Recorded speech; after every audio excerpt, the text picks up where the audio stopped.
Hello everyone, it is Elijah here, your chemistry tutor, and this is sort of a trial episode and the first episode of our teaching.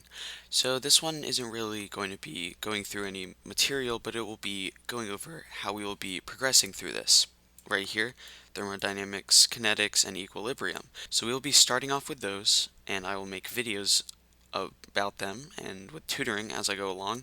In thermodynamics, we'll be covering systems and surroundings, endothermic and exothermic reactions, enthalpy, calorimetry, Hess's law, Gibbs' law, or whatever it's called, and whatever else we can go through. And then where it really starts will be in a couple of months, probably less than a month and a half. We'll start working on sort of the foundational units of chemistry. So we'll start off talking about, the scientists and models and all the history behind chemistry. We'll do a brief overview of significant figures and possibly stoichiometry, but I might save that for later. We'll go over periodic notation and isotope notation, and obviously the properties. Um, we'll also go over anions and cations, which will be very important going forward through some of these units. Next, we'll be going over electron configuration, which will look over like the light spectrum and wave energy, the orbitals, all the quantum numbers, and the electron configuration, like the main part, as well as exceptions to electron configuration rules.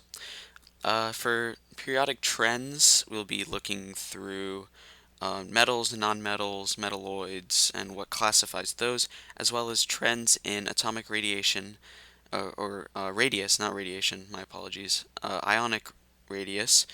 First, ionization energy, electron affinity, electronegativity, and metallic character. All those things I just listed were periodic trends on the periodic table.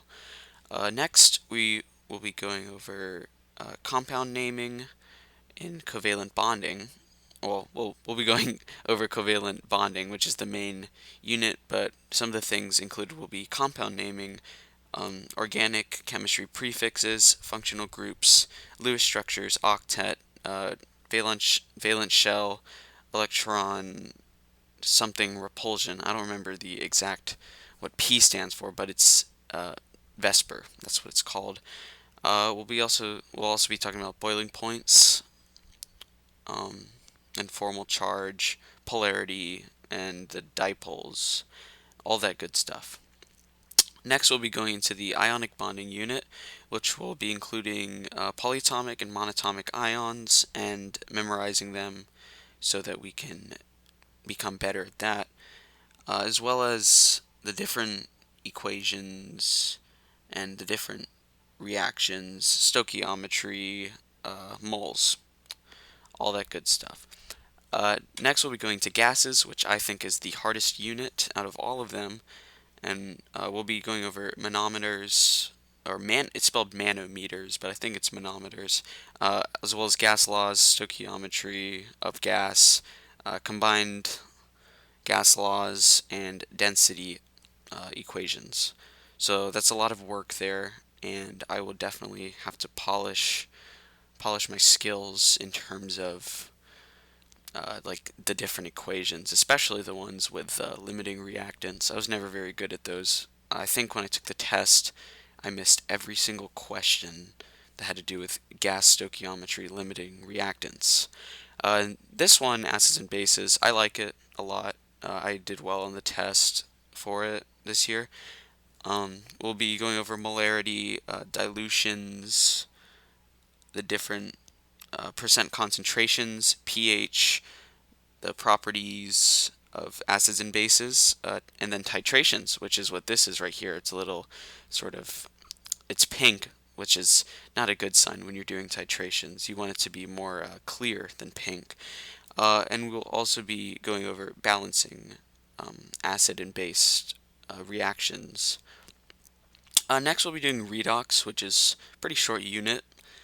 We'll be going over the types of reactions, of course, such as synthesis, double replacement, all that. We'll be going over yeah, it's a lot of review in there, but there's also the introduction of oxidation numbers, balancing redox equate or reactions, not equations, which seems which took me a while to learn. I stayed up pretty late before the test learning those, but it was all good in the end.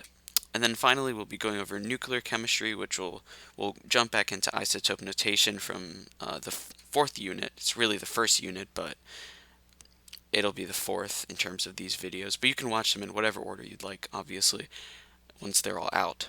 But nuclear chemistry will be going over radiation, the decays such as beta, gamma, alpha, and positron, of course.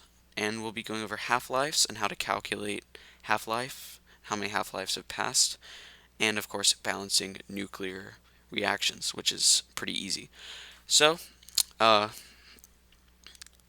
yeah, that's about it. Sorry if I was shaky at parts. I'm still getting used to this format of recording through just a microphone, not really using a camera or talking to anyone directly. So it's a bit strange for me, and I also kept pausing because I tried to take notes on a separate sheet of paper on what is in all of these, and my handwriting is unreadable and tiny. But yeah, so this is what we'll be trying to go over. Let me know if you like this slogan. Elijah Files is my name, teaching chem is my game. I think it's really stupid and corny, but I thought I would include it just so I can get at least a little bit of feedback. But thank you, and make sure to stick along so you can either review for AP Chemistry, review for whatever EOCs we may or may not have on Chemistry Honors 1, or just if you want to watch videos about different chemistry facets and equations and such. So, thank you very much for watching. I guess that will be the end. This was just sort of an intro to everything and what we'll be doing. Like I said a couple seconds ago, I don't know why I'm repeating myself, but make sure to stick along. Thank you.